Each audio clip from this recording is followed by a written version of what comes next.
কাঁচকলার তরকারি, কোপ্তাকারি, ভাজা কত পদই না বানায়, কিন্তু এই কলার খোসা দিয়ে কি কখনো কোনো রেসিপি বানিয়েছেন? না বানালে রেসিপিটা দেখে আজই ট্রাই করুন। নমস্কার বন্ধুরা, ভাই বোনের হেসেল ঘরে সবাইকে স্বাগত। আজ আমি বানাবো কাঁচকলার খোসার ভর্তা। ভিডিওটিকেও স্কিপ করবে না, পুরো ভিডিওটি দেখার জন্য অনুরোধ রইল।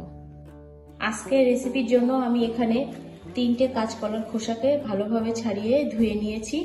প্রথমে আমি এগুলোকে একটু সিদ্ধ করে নেব। এদিকে আমি গ্যাসে জল বসিয়ে দিয়েছিলাম, জলটা হালকা ফুটতে শুরু করেছে। এখন আমি এর মধ্যে কেটে রাখা খোসাগুলো দিয়ে দিলাম, আর দিয়ে দিলাম 1/4 চামচ লবণ, 1/4 চামচের থেকেও একটু কম হলুদ গুঁড়ো। লবণ হলুদটা ভালোভাবে মিশিয়ে নেব। হালকা সিদ্ধ হওয়ার জন্য আমি 3 থেকে 4 মিনিটের জন্য ঢাকা দিয়ে দিলাম।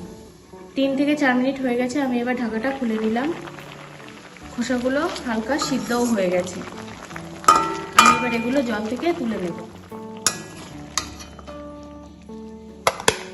এবার এই সিদ্ধ করা কলার খোসা আর এই পেঁয়াজ, টমেটো ও কাঁচা লঙ্কা একটা পেস্ট আমি করে নেব। এখানে আমি একটা বড় মাপের পেঁয়াজ নিয়েছি, একটা বড় মাপের টমেটো আর 5 থেকে 6টা কাঁচা লঙ্কা। ঝালটা নিজেদের স্বাদ বুঝেই দেবে। সবকিছুর একটা মিহি পেস্ট আমি বানিয়ে নিয়েছি। এবার রান্নাটা শুরু করব। গ্যাসে কড়াই বসিয়ে দিয়েছি। এবার আমি এর মধ্যে দিয়ে দিলাম 3 চামচ মতো সর্ষের তেল। তেলটা গরম হয়ে গেছে। এখন আমি এর মধ্যে 2টো শুকনো লঙ্কা ফোড়ন দিয়ে দিলাম আর 1/4 চামচ কালো জিরে। ফোড়নটা তেলের সাথে একটু নাড়াচাড়া করে নেব। এবার এর মধ্যে দিয়ে দেবো পেস্ট করা কলার খোসা। এবার তেলের সাথে এটা ভালোভাবে নাড়াচাড়া করে নেব।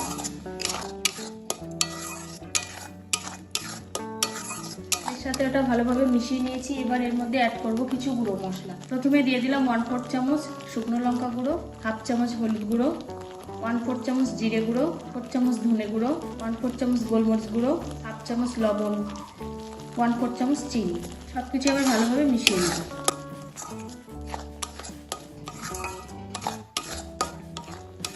সবকিছুই ভালোভাবে মিশিয়ে নিয়েছি।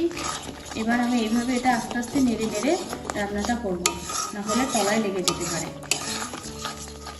যে সকল বন্ধুরা আজ প্রথম আমার ইউটিউব চ্যানেল থেকে ভিডিওটি দেখছেন, তাদের কাছে অনুরোধ, চ্যানেলটিকে অবশ্যই সাবস্ক্রাইব করে দেবেন আর পাশে থাকা বেল আইকনটি প্রেস করে দেবেন। আর যে সকল বন্ধুরা ফেসবুক থেকে দেখছেন, তারা অবশ্যই পেজটিকে ফলো করে দেবেন। তাহলে নতুন নতুন রান্নার আপডেট সবার প্রথমে আপনার কাছে নোটিফিকেশান চলে যাবে।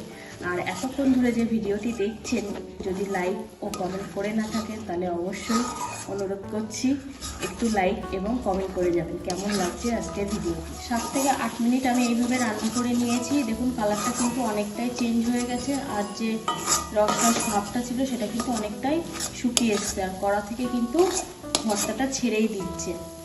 এবার আমি এর মধ্যে অ্যাড করব কিছুটা ধনেপাতা কুচি, আর দিয়ে দেবো 1 চামচ মতো সর্ষের তেল। ভর্তায় এই কাঁচা সর্ষের তেলের গন্ধটা যেমন ভালো লাগে, খেতেও কিন্তু অসাধারণ লাগে। এবার এটা আমি মিশিয়ে নিলাম ভালোভাবে। সর্ষের তেল এবং ধনেপাতা দিয়ে আবার আমি 1 মিনিট মতো নেড়ে চেড়ে রান্না করে নিলাম। আমার ভর্তাটা এবার পুরোপুরি রেডি হয়ে গেল। দেখুন কড়া থেকে কেমন ছেড়ে ছেড়ে দিচ্ছে। এবার আমি এটা নামিয়ে নেব, গ্যাসটাকে অফ করে দিলাম। আজকের রেসিপিটা তাহলে এই পর্যন্ত। যে সকল নতুন বন্ধু আমার ইউটিউব চ্যানেল থেকে দেখছেন, তারা অবশ্যই চ্যানেলটিকে সাবস্ক্রাইব করে দেবেন। আর যে সকল বন্ধুরা ফেসবুক থেকে দেখছেন, তারা অবশ্যই ফেসবুক পেজটিকে ফলো করে দেবেন। আজ তাহলে এই পর্যন্ত, দেখা হচ্ছে পরের কোনো নতুন রেসিপিতে।